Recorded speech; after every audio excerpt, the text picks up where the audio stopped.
Assalamu alaikum CS103 students. Hope you all are doing well out there. The topic that will be discussed in today's lab is all about arrays in C++. This is the outline of today's lab. So, the question is that why we study arrays in programming languages. Let's take an example of your lab. As your lab has almost 45 students, and if we need to store your grades, one way of doing so is to create 45 different variables. But this is a time consuming and not a good programming practice. The solution to this problem is to simply create an array with a single variable name and store all the student grades in that array. Here is the basic syntax of an array in C++. Just like a variable declaration, first array data type is defined, then it comes the name of array with its size inside the square brackets. Consider the case of storing grades of 45 students. We declare here an array with name student grades of type double having length 45. The number inside the square brackets is called the element of array.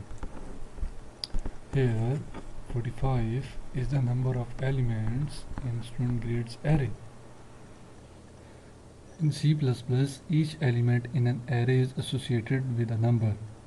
The number is known as an array index. We can access elements of an array by using those indices. For example, consider the array X.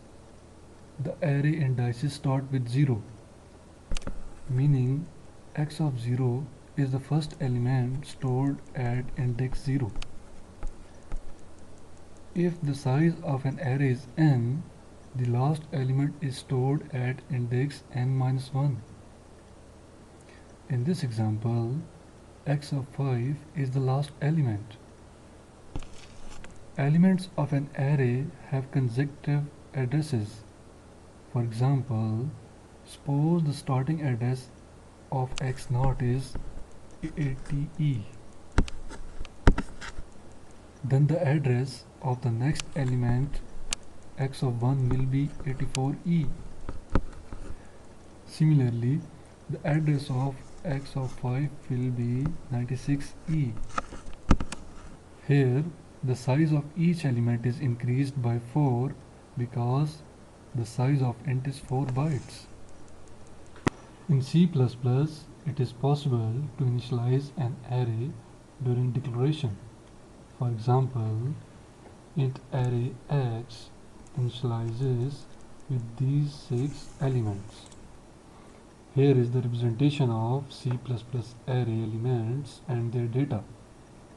Below here are the array indices from 0 up to 5.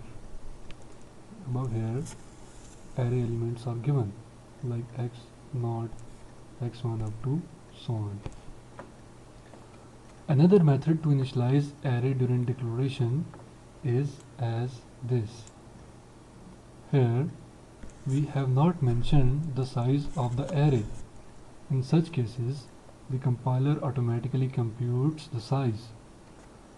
In C++, if an array has a size n, we can store up to n number of elements in the array. However, what will happen if we store less than n number of elements? For example, here the array x has a size of 6. However, we have initialized it with only 3 elements. In such cases, the compiler assigns random values to the remaining places. Oftentimes, the random value is simply 0. Now let's move to Dev C++ where we see how to insert and print array elements. In this program, we are going to play with array.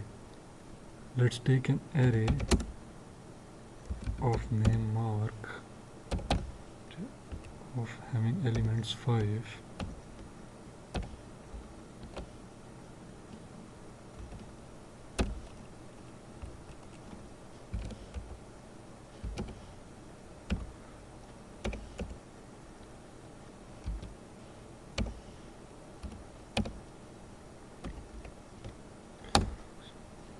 So here we initialize the array of size 5 with these elements. Now we verify this by using cout.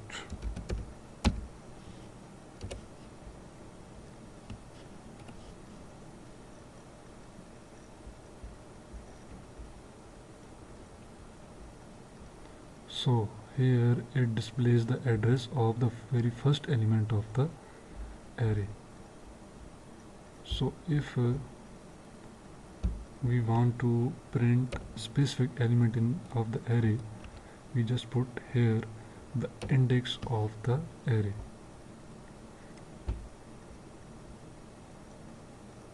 So here is the first element of array, that is 19.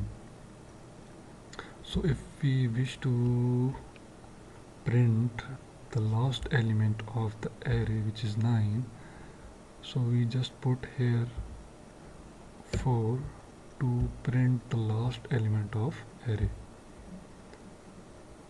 So here is 9.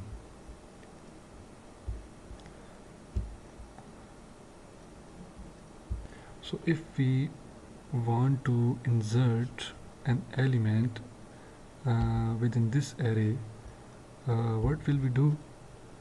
We simply enter the name of the array and we type here, let's say we put the element 15 in place of 10. Now we wish to see that the element is inserted correctly at its index.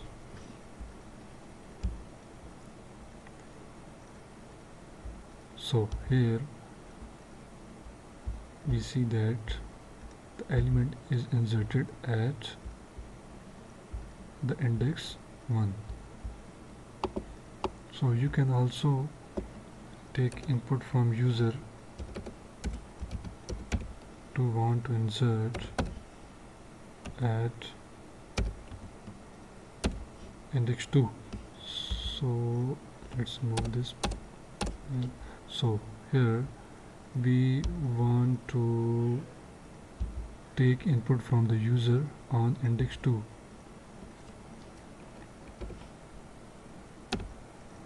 Now see out this.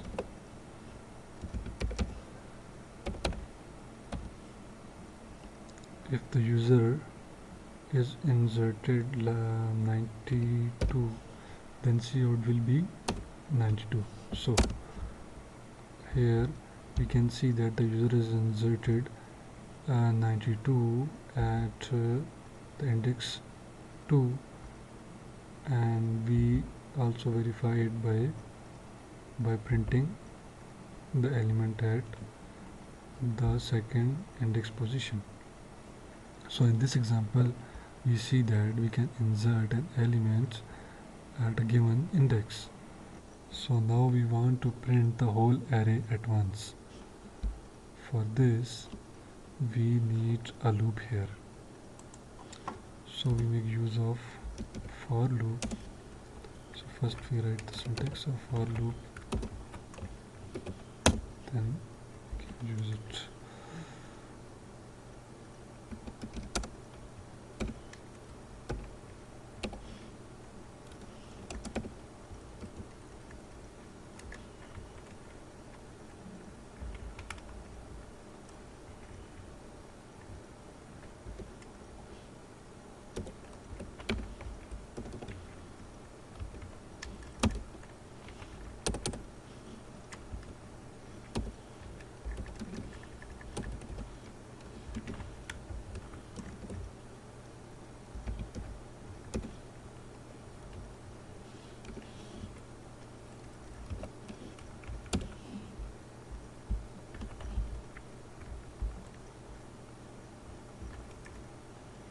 So we can successfully print the whole array using for loop. For clear understanding, we put here the blank space. So this is our array 19, 10, 8, 17, 9. So students, that's all from today's lab.